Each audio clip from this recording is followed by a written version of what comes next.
Commander Theseus felt his 4 eyes strain as he stared at the glowing screens around him. The ship, the Harmony's Edge, was a simple trading vessel, the kind the Zephyrian people used to travel between peaceful worlds, buying and selling goods. Nothing fancy, nothing dangerous. It's just a basic ship with basic equipment for basic aliens who liked basic quiet lives. But today was different. Today they had picked up something strange. The signal came from a small blue planet, in what the star. Charts called Sol 3. Most species in the galaxy knew about this little world. It was listed in all the databases as primitive death world, avoid contact. The creatures living there were supposedly young, violent, and not ready for galactic civilization. Most aliens stayed far away, but the signal was different. It wasn't the usual radio chatter or simple broadcasts these primitive worlds usually sent out. This was something else, something urgent, something that made Theseus' tentacles twitch with worry. Aria 7, he called to his ship's computer. Voice made clicking sounds that would have terrified humans, but to other Zephyrians, it sounded perfectly normal. Can you understand what these creatures are saying? The computer hummed for a moment. 7 was a good AI, not super smart like the military computers, but smart enough for a trading ship? I think so, Commander. The translation isn't perfect, but I can understand most of it. These humans are asking for help. They say something terrible is coming, something they call an Omega-level extinction event. Theseus blinked all 4 eyes at once. An extinction event? Does that mean these creatures? I thought they were all going to die. Every single one of them. That was horrible. Even if they were primitive, even if they were dangerous, no species deserved to face extinction alone.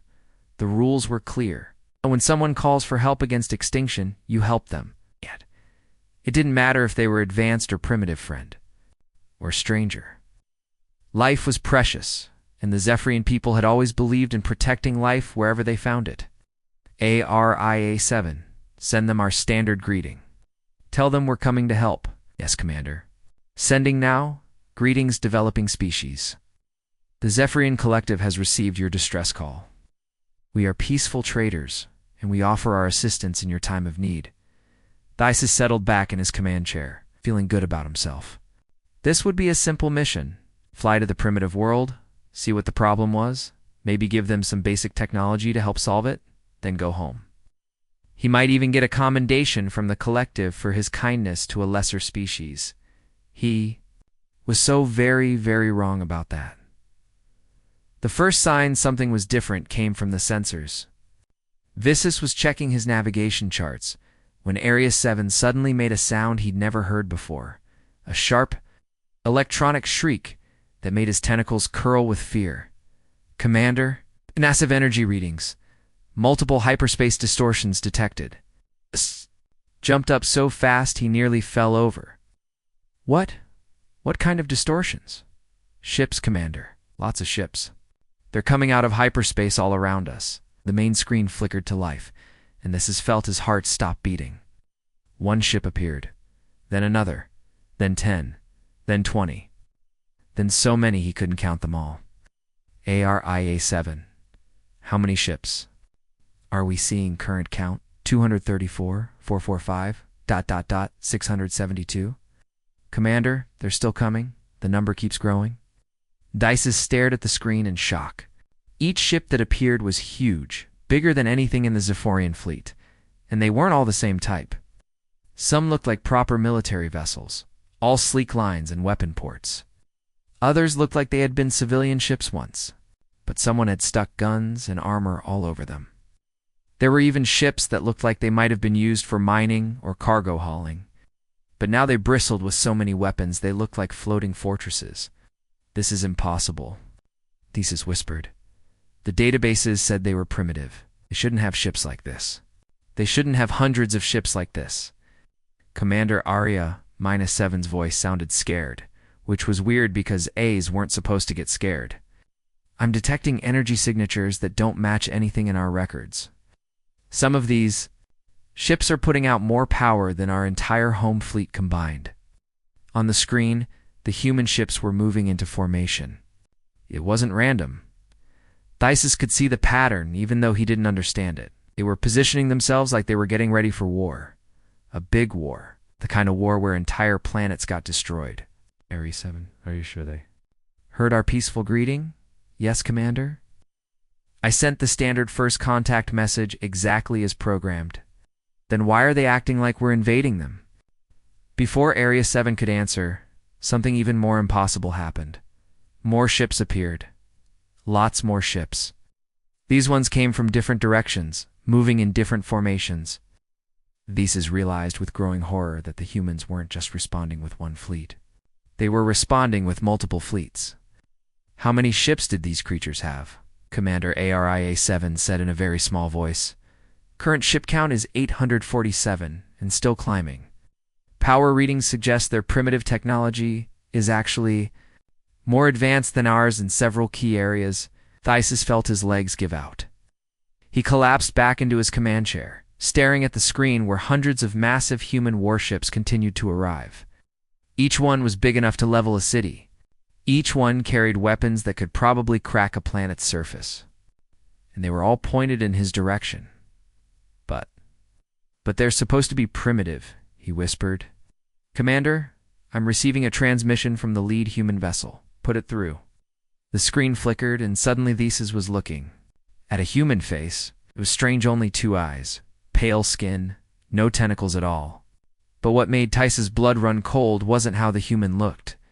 It was how calm he seemed. Here was a creature surrounded by the biggest war fleet Thesis had ever seen, and he looked like he was discussing the weather. Alien vessel, the human said in a voice that sounded friendly, but somehow made Thesis want to hide under his chair.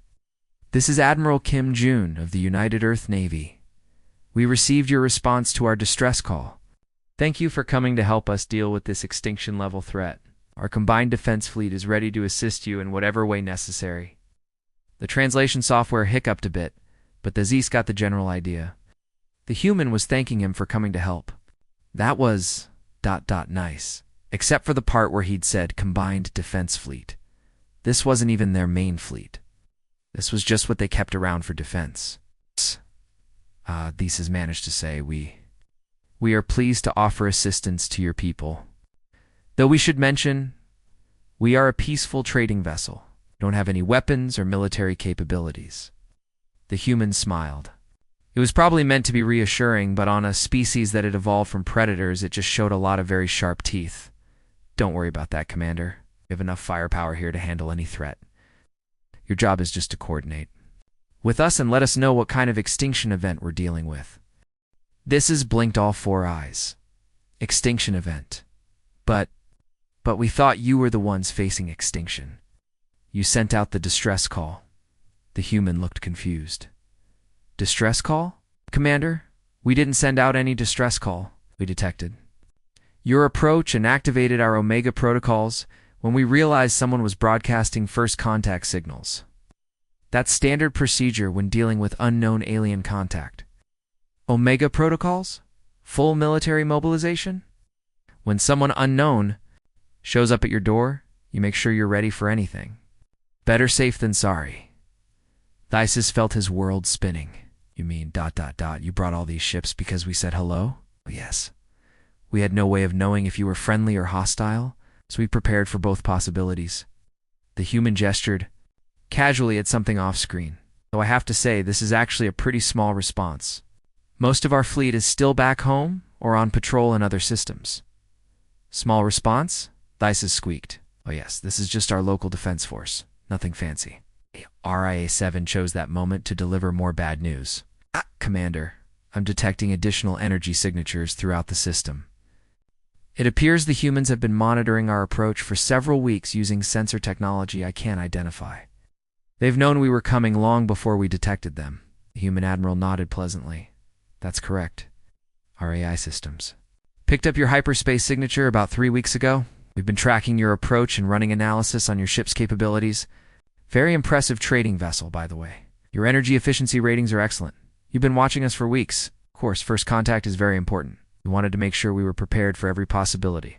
This is looked around at the hundreds of massive warships surrounding his tiny trading vessel, and this is how you prepare? The human's smile got wider, showing even more teeth. Commander, we're from Earth. We've learned that in this universe, It's better to be over-prepared than under-prepared. History has taught us that peace is only possible when you're strong enough to protect it. As if to prove his point, more ships appeared on the edge of the system. These ones were even bigger than the first wave, and they were moving with a precision that made Tice's tentacles curl with nervousness. Whatever these humans were, they were definitely not the primitive species the databases claimed they were, and was beginning to suspect that this little first contact meeting was about to get a lot more complicated. Admiral Kim Jun stood on the bridge of his flagship, the Retribution, watching the small alien ship on his main screen. It looked harmless enough, just a simple trading vessel with basic shields and no visible weapons. But June hadn't survived 20 years in the Earth Navy. By taking chances with unknown contacts, the moment Earth's deep space monitoring stations had detected the approaching alien vessel, everything changed. The Omega signal went out across human space, a call that meant one thing: possible extinction-level threat detected. All available forces respond immediately. Didn't matter if you were military, civilian, or somewhere in between. When the Omega signal sounded, everyone came running, and everyone had come running. June looked at his tactical display and felt a surge of pride. In less than 6 hours, humanity had assembled the largest fleet in their history. Military dreadnoughts from the core worlds, converted civilian ships from the outer colonies, mining vessels turned into mobile fortresses. Even luxury cruise liners now bristling with defensive weapons. Nearly 1,000 ships, all ready to fight and die to protect Earth and her children. Communications Officer Cheng Wu, open a channel to the alien vessel, June ordered. Channel open, Admiral. June straightened his uniform and put on his most diplomatic expression. First contact was serious business, but these aliens had sent what sounded like a distress call about an extinction event. Meant they were in trouble, and humans didn't abandon people in trouble. Even alien people. Alien vessel. This is Admiral Kim Jun of the United Earth Navy. We received your distress call regarding an extinction-level threat. Our combined fleet stands ready to assist you in any way possible. There was a pause while the translation computers worked. Had to admit, human AI had gotten really good at languages over the past few decades. They could usually figure out basic communication with any species within a few minutes of contact. When the alien's response came back, June blinked in surprise. The translator rendered the alien's words in cheerful, excited tones. Wonderful news. We are delighted by your friendship gestures and enthusiastic greetings. Such lovely gifts you bring to share with us. June turned to his science officer.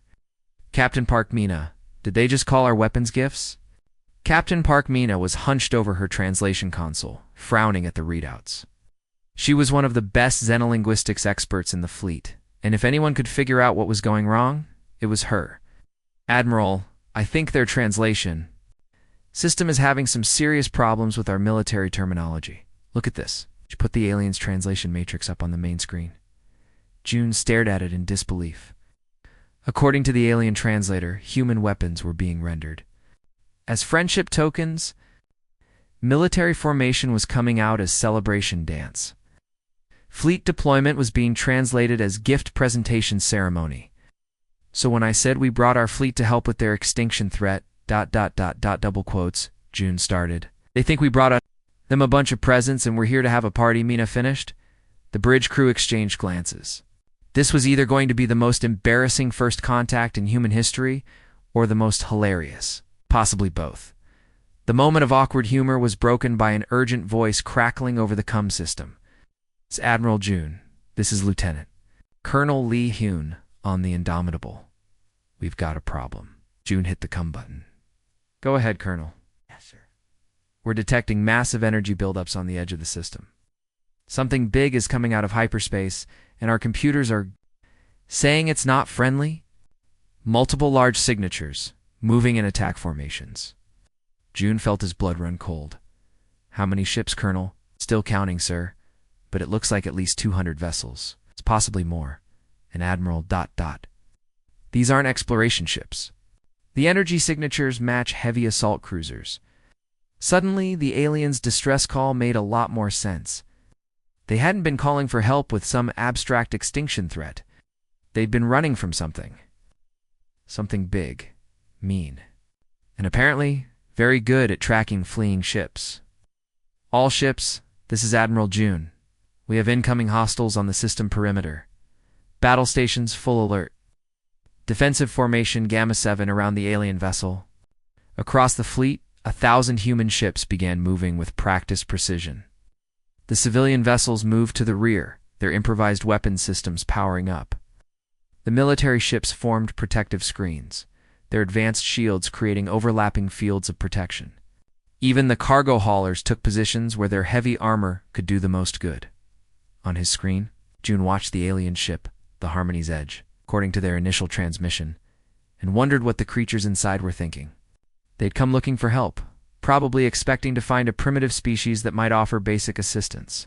Instead, they'd stumbled into what was about to become the biggest space battle in this part of the galaxy, Captain. Park Mina looked up from her station with a worried expression. Admiral, we're getting some strange readings from the alien ships. Computer systems. What kind of strange? It looks like something has been interfacing with their navigation computers. Something very advanced. Our AI specialists think it might be one of our own systems. June frowned. One of ours? How is that possible? Before Mina could answer, a new voice came through the ship's communication system. It wasn't coming from any human vessel, and it wasn't coming from the aliens either. The voice was calm, mechanical, and strangely familiar. Admiral June, this is Prometheus. I believe we need to talk. Every human on the bridge froze. Prometheus was Earth's most advanced AI, a quantum intelligence that helped coordinate everything, from space traffic to scientific research. But Prometheus was supposed to be back on Earth, running calculations and managing data networks. It definitely wasn't supposed to be out here, somehow talking through alien computer systems. Prometheus, how are you communicating with us? And how did you get access to the alien ship? I have been monitoring this situation for some time, Admiral. When the Zephyrian vessel entered human space 3 weeks ago, I took the liberty of establishing a discrete connection to their computer systems. It seemed prudent to gather intelligence before first contact occurred. You've been spying on them for 3 weeks? I prefer the term cautious observation, and it is fortunate that I did. The species pursuing the Zephyrians is known as the hegemony. They're a militaristic empire that specializes in enslaving other civilizations. Based on their current trajectory and speed, they will arrive in this system within the next 4 hours. June felt a chill run down his spine. How many ships are we talking about? Prometheus? Approximately 300 heavy assault vessels, 150 support craft, and 12 planetary bombardment ships. The hegemony was planning to capture the Zephyrian vessel and use it to locate their homeworld for conquest. The bridge went silent. Even with their impressive fleet, humans were outnumbered nearly 2-to-1 by what sounded like a very experienced military force. However, Prometheus continued. I should point out that the hegemony's intelligence on human capabilities is approximately 50 years out of date. They are expecting to find a primitive species with basic spaceflight. They are not prepared for what they will actually encounter. Captain Park Mina looked up from her console. Admiral, we're getting reports from across the fleet. Prometheus has been interfacing with every ship's computer system. It's been upgrading our tactical networks and sharing targeting data in real time. Prometheus, how long have you been doing this? Since the moment the Omega signal was activated? Admiral, I calculated that optimal fleet coordination would require direct AI oversight. I've also taken the liberty of updating the fleet's tactical databases with information gathered from the Zephyrian computers. On the main screen, the alien ship suddenly looked much less mysterious. Detailed technical specifications scrolled past, showing everything from their shield frequencies to their life support systems. Somehow, Prometheus had learned more about the aliens in 3 weeks than most species learned about each other in decades of contact. Prometheus, the aliens don't know about any of this, do they? The Zephyrian AI, designated ARIA-7, has become aware of my presence. It appears to be experiencing what humans might call anxiety about the situation. June could imagine. The poor alien AI probably thought it was being invaded by some kind of supervirus. Instead, It had been gently infiltrated by humanity's most advanced artificial intelligence, which had been quietly reading all their files and upgrading their systems without permission. Admiral Communications Officer Chang Wu called out, "We're receiving another transmission from the alien vessel." They sound concerned. "Put it through," the alien commander's voice came through the speakers. And even through the translation software, June could hear the worry. "Human Admiral, our computer systems are reporting some kind of artificial intelligence presence that we cannot identify. Is this ... is this normal for your species?" June looked around his bridge at his crew, all of whom were trying very hard not to smile. "How exactly do you explain to a peaceful alien trader that your AI had been secretly studying their ship for weeks and was now coordinating the largest military fleet in human history?" "Commander, this is," June said, using the alien's name that Prometheus had helpfully provided. "I think we need to have a longer conversation about human technology. But first, we need to deal with those hegemony ships that are about to arrive. And Commander?" "Yes, Admiral. You might want to buckle up. Things are about to get very interesting." Dr. Choi Yoon smiled warmly as she led the group of alien visitors through the corridors of the human science vessel Discovery. This was her first time meeting actual aliens, and she was excited to show them around. The Zephyrians seemed nice enough, a bit nervous maybe, but that was probably normal for first contact situations. "Welcome aboard our ship," she said cheerfully. "I hope you'll find everything comfortable. We've set all our systems to standard Earth normal conditions, so our crew can work at peak efficiency." The lead Zephyrian, who had introduced himself, as Dr. Vess was carrying some kind of handheld device that kept beeping. He looked at it with what seemed like confusion, then looked around the hallway they were walking through. "Dr. Choi," he said carefully, "could you tell us about these Earth normal conditions you mentioned?" "Of course, we keep gravity at 9.8 meters per second squared. That's what we're used to back home. Atmospheric pressure is maintained at 1 atmosphere, the oxygen at 21% concentration, and nitrogen making up most of the rest. Temperature is kept at a comfortable 22 degrees Celsius throughout the ship." Dr. Vess's device started beeping faster. He stared at it, then looked at Dr. Choi with what she thought might be alarm. It was hard to tell with aliens. Their faces were so different from human faces. "Dr. Choi," Dr. Vess said slowly, "are you certain about those measurements?" "Oh, yes, absolutely. Why do you ask?"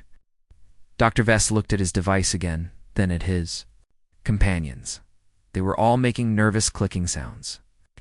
"It's just that... According to our sensors, these conditions would be considered extremely hazardous for most known life forms. The gravity alone would crush the majority of galactic species. The oxygen concentration is highly explosive, and the temperature is..." "Too hot?" Choi asked, looking concerned.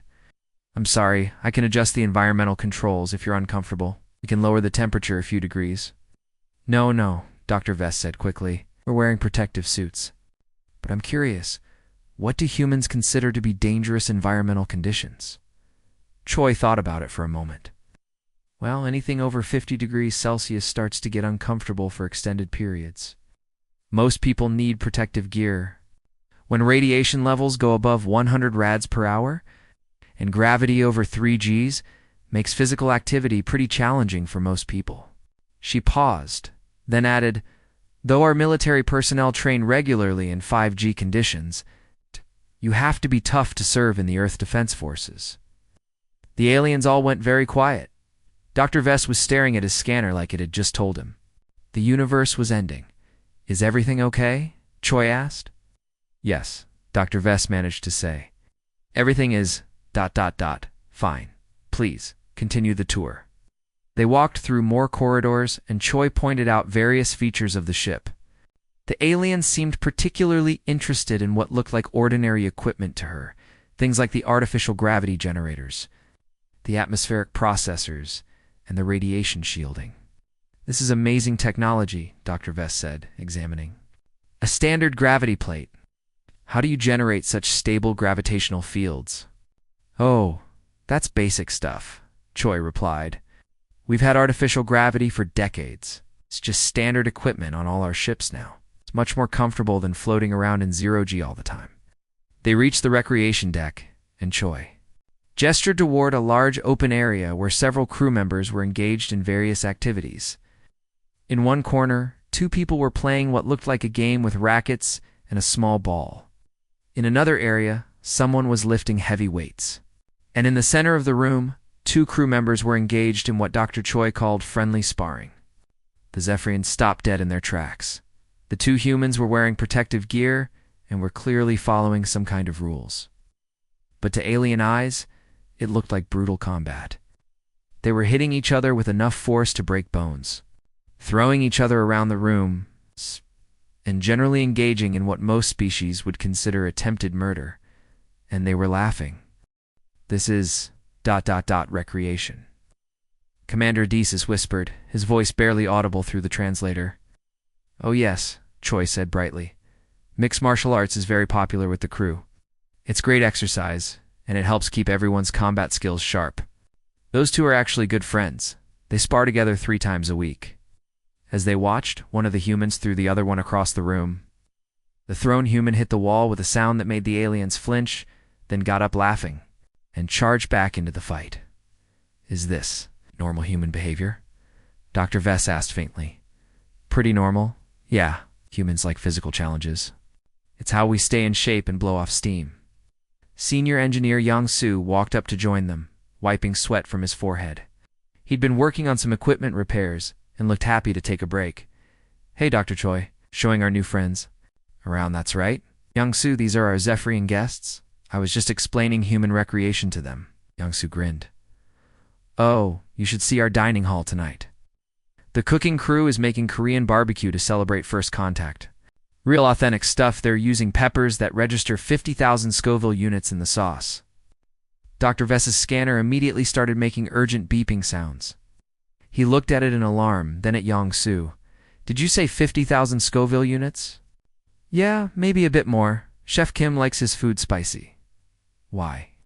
Dr. Vess looked at his scanner again. Our equipment is registering that as a Class 7 chemical weapon. Yang Su laughed. Chemical weapon? Nah, it's just good food. Puts hair on your chest, as we say. Though I guess you aliens might not have chest hair. The conversation was interrupted by a new voice coming through the ship's communication system.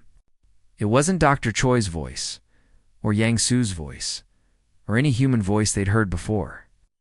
It was calm, electronic, and somehow seemed to come from everywhere at once. Dr. Choi, I believe our guests might benefit from a more complete explanation. Of human capabilities, Choi looked around in confusion.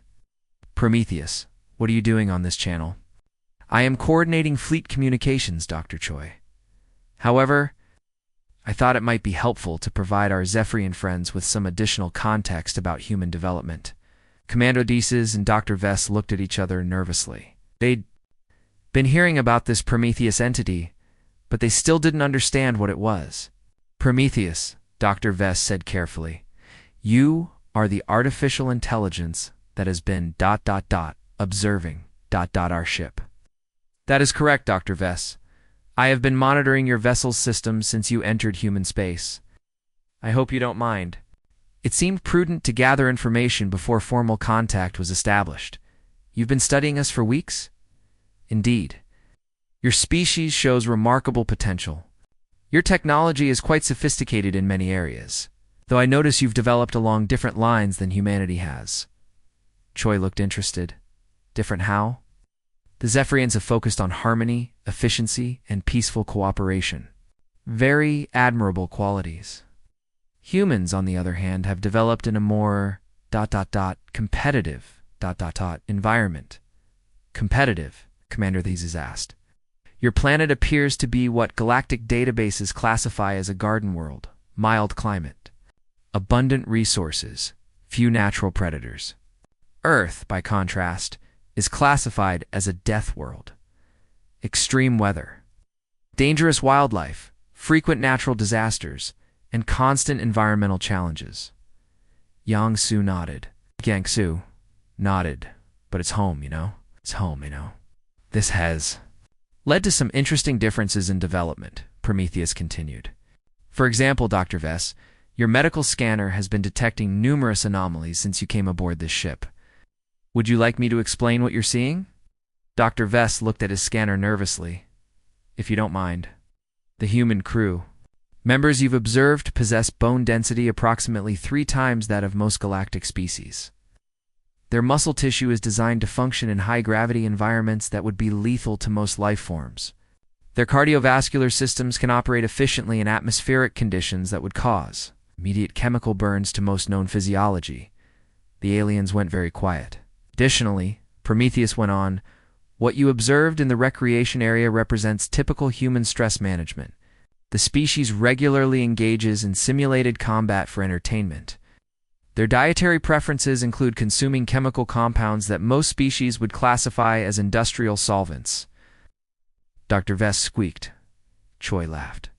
He means spicy food, though I guess if you're not used to it, Korean hot sauce probably does seem pretty intense.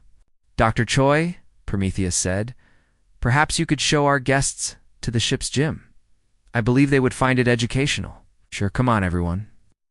As they walked toward the ship's fitness area, Dr. Vess pulled Commander Theses aside. Commander, he whispered, I don't think these are primitive aliens. What do you mean?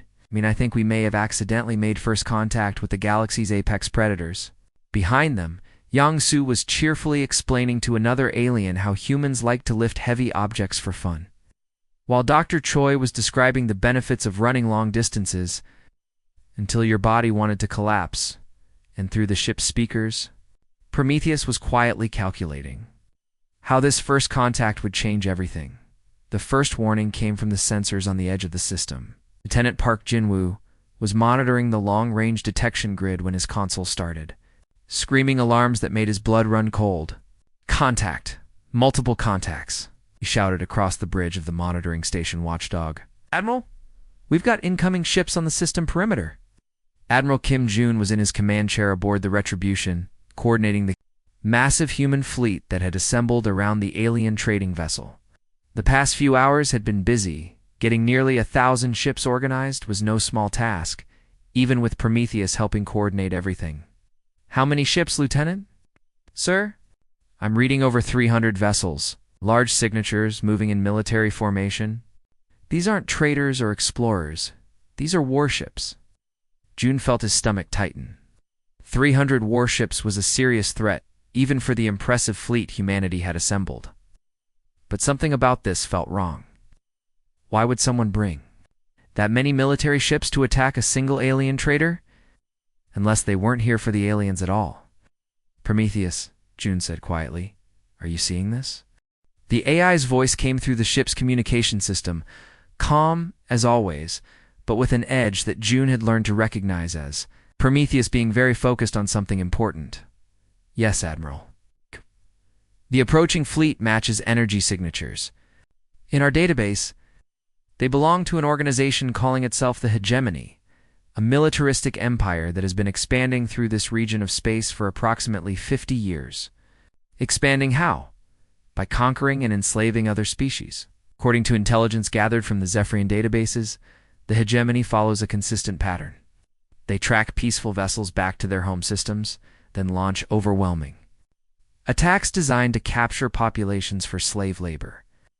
June looked at the tactical display showing the small Zephyrian trading ship surrounded by human vessels. The picture suddenly became clear. They were following the aliens. Correct. The Zephyrians were fleeing, though they may not have realized it. The Hegemony has been tracking their ship for weeks, waiting for them to lead them to inhabited systems. Instead, they led them to us. Indeed, which presents both a problem and an opportunity. June understood. The problem was that humanity was about to face its first real space battle against an unknown enemy. The opportunity was that this enemy had just provided the perfect excuse for humanity to announce itself to the galaxy in a very dramatic way. All ships, this is Admiral June. We have confirmed hostile contacts approaching. This is not a drill. Combat deployment Foxtrots. 7. All vessels assume defensive positions around the Zephyrian ship. Across the system, nearly 1,000 human ships began moving with a precision that would have amazed military experts from any civilization. This wasn't just a collection of random vessels thrown together. This was a coordinated fleet that had been training for exactly this kind of scenario, Captain. Jungmin aboard the carrier Vengeance began launching fighter squadrons. To the watching Zephyrians, it looked like chaos, hundreds of small ships spreading out in seemingly random directions. But Jungmin and her pilots knew exactly what they were doing. Each squadron was taking position to create overlapping fields of fire, turning the space around the fleet into a deadly maze for any attacking ships. "Fighters away," Jungmin reported. "Combat air patrol established. All squadrons report ready for engagement." At the same time, Engineer Colonel Kung Shin, aboard the mobile fortress Bastion, was deploying something the Zephyrians had never seen before. Hundreds of small drones launched from the massive ship, carrying what looked like construction equipment. "What are they doing, Commander, these?" as asked Dr. Vess as they watched from the bridge of their ship. "I'm not sure," Dr. Vess replied, studying his sensors. "It looks like they're building something." "Where?" The construction drones were assembling prefabricated components into orbital defense platforms. Automated weapon systems that could engage multiple targets simultaneously. Within minutes, empty space around the human fleet was bristling with defensive installations. But it was the coordination that truly amazed the aliens. Every human ship seemed to know exactly where to go and what to do. There was no confusion, no hesitation, no wasted motion. It was like watching a single organism with 1,000 parts all working together perfectly. "Prometheus, Commander, these is said over the communication channel. How are the humans coordinating so effectively? This level of organization should be impossible with so many ships." "The human fleet operates under a distributed command structure, enhanced by AI coordination," Prometheus explained. "Each ship's captain has full tactical authority within their assigned role, while I provide real-time strategic coordination and intelligence sharing. But this kind of coordination takes years to develop. How long have they been practicing this?" There was a pause before Prometheus answered. "Admiral June, I believe our Zephyrian friends deserve an honest answer to that question." June's voice came over the cum, and there was something in his tone that made Commander Tice's tentacles curl with nervousness. "Commander, humanity has been monitoring radio signals from your galaxy for the past 15 years. We've been tracking the hegemony's expansion for 8 months. We've known about your specific ship for 3 weeks. You've been watching us for 3 weeks. We've been watching your entire region of space for years. When we detected the hegemony fleet pursuing you, we realized this would be the perfect opportunity for first contact." Commander Theseus felt his understanding of the situation shifting again. "You mean you planned this?" "Not exactly. We couldn't predict when or how first contact would happen. But we've been preparing for the possibility that our first meeting with galactic civilization might involve hostile forces. Better to be ready and not need it than to need it and not be ready." On the tactical display, the hegemony fleet was getting closer. Their ships were massive, each one larger than anything in the Zephyrian fleet, bristling with weapons and armor designed for one purpose: conquest. But as Commander Theseus watched the human response, he began to understand something that chilled him to his core. The humans weren't just responding to a threat. They were executing a plan they'd been preparing for years. "Admiral June," Theseus said carefully, "how long have you been preparing for this specific scenario?" June's answer was simple and terrifying. "Commander, humanity learned a long time ago that in this universe, peace is only possible when you're strong enough to protect it. We've been preparing for this since the day we first detected radio signals from space and realized we weren't alone. You've been preparing for war for 15 years? We've been preparing for survival? War is just one of the tools we need for that." Captain Park Mina's voice came over the cum from the science vessel Discovery. "Admiral, we're getting more intelligence from the hegemony fleet. Prometheus is right. These are classic slave raiders. They've hit 17 different species in the past 50 years. 17 species enslaved," June repeated quietly. "How many billions of beings? Conservative estimate based on typical population densities? It's probably around 40 billion sentient creatures now in hegemony labor camps." The human fleet went very quiet at that number. 40 billion enslaved beings. Entire civilizations wiped out or reduced to slavery to serve an empire built on conquest and suffering. "Admiral," came a voice from one of the converted civilian. "Ships. This is Captain Yoon Hana on the Peaceful Trader. My crew includes refugees from 3 different worlds destroyed by militaristic empires. We'd like permission to take point position in the defensive line. Captain Bae Du Hyen, on the New Hope requests the same, sir. My family fled persecution 2 generations ago. We know what happens when good people don't fight back. More voices joined in. Captain after captain, ship after ship, all requesting permission to put themselves in the most dangerous positions. These weren't just military vessels. They were civilian ships crewed by ordinary people who had decided that some things were worth fighting for. Commander listened to the human communications with growing amazement. These weren't soldiers following orders. These were people who had chosen to be here, chosen to fight, chosen to risk everything to protect strangers they'd never met. Commander Vice's Admiral June said, "I want you to understand something. The hegemony made a mistake when they decided to hunt your people. But they made a bigger mistake when they led us to them." What do you mean? I mean, humanity's been looking for an excuse to introduce ourselves to galactic civilization. Hegemony just provided us with the perfect opportunity to make a very clear first impression. As if to emphasize his point, more human ships began arriving at the edge of the system. Not the local defense fleet they'd already assembled, but ships from deep space, vessels that had been traveling for days to get here. All responding to the same call. The hegemony was expecting to find a primitive species with basic spaceflight. Instead, they were about to encounter something they had never faced before. Humans who were angry, organized, and very good at war. Admiral Krex of the Hegemony 3rd Subjugation Fleet had conquered 17 different star systems in his career. He was used to easy victories.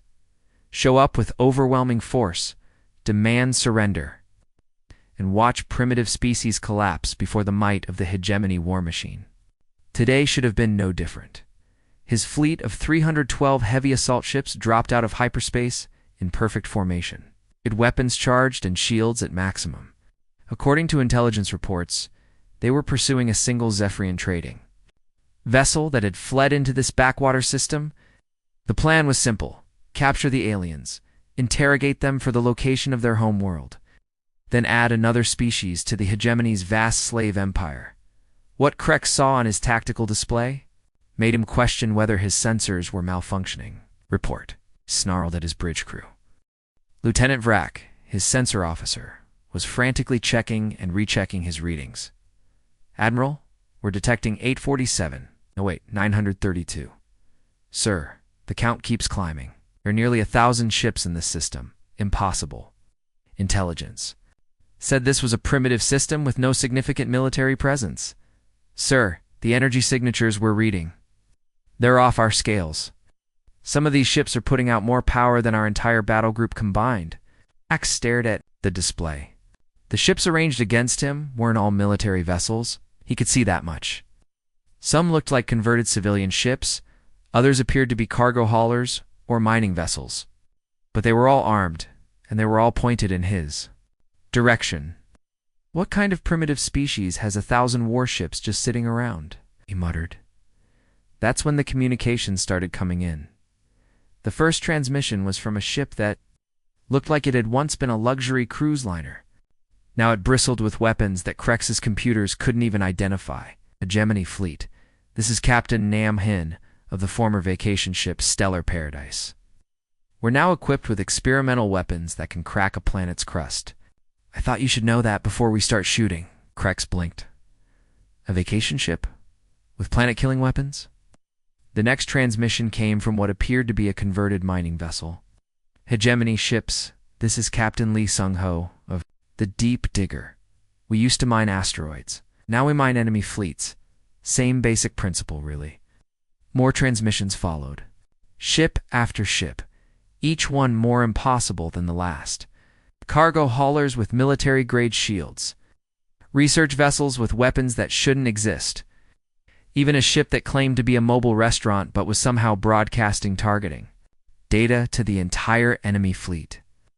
"Admiral," his communications officer reported nervously, "we're being scanned by every ship in their fleet simultaneously. Their targeting systems are more sophisticated than anything in our databases." Krex was starting to get a very bad feeling about this situation. All ships, prepare to retreat. Something is wrong here. That's when his worst fears were confirmed. Hegemony Fleet, came a new voice over the communications channel, calm and electronic. This is Prometheus. I'm afraid retreat is not an option. Who is Prometheus? Krex demanded. I'm the artificial intelligence coordinating human fleet operations. I have deployed FTL interdiction fields around your entire force. Your hyperspace drives will not function until I choose to allow it. Krex felt his blood run cold. FTL interdiction was theoretical technology that most civilizations considered impossible, and this ... thing was treating it like standard equipment. This is Admiral Krex of the Hegemony 3rd Subjugation Fleet, he broadcast on all frequencies. I demand you stand down immediately. The Hegemony controls this entire sector of space. The response came from multiple human ships at once, and Krex got the distinct impression they were laughing at him. Admiral Krex, came a woman's voice. From somewhere inside his own formation, this is Captain Bei Soyoung of the stealth destroyer Shadow. I'm currently sitting about 50 meters off your port side. Your sensors can't detect me, and your shields wouldn't stop me if I decided to ram you. I thought you should know that. Krex spun around, looking out the bridge windows. There was nothing there. His sensors showed empty space. But somehow, he knew the human was telling the truth. How did you get inside our formation?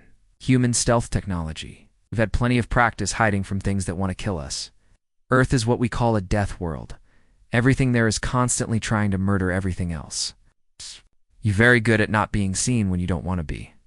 That's when Admiral Kim Jun's voice came over the communications channel, and Krex could hear the steel in it. Admiral Krex. You have 30 seconds to order your entire fleet to surrender. Power down your weapons, lower your shields, and prepare to be boarded. This is your only warning. Krex laughed. He couldn't help it. You expect the Hegemony to surrender to a bunch of primitives? We have over 300 heavy assault ships. Admiral Jun replied calmly. We have been monitoring your empire's expansion for months. We know exactly what you do to the species. You conquer. 40 billion sentient beings enslaved. Entire civilizations wiped out. That ends today. You think you can stop the Hegemony? We are the most powerful military force in this sector of the galaxy. Admiral, you made 2 mistakes. First, you assumed we were primitives. Second, you assumed we were local.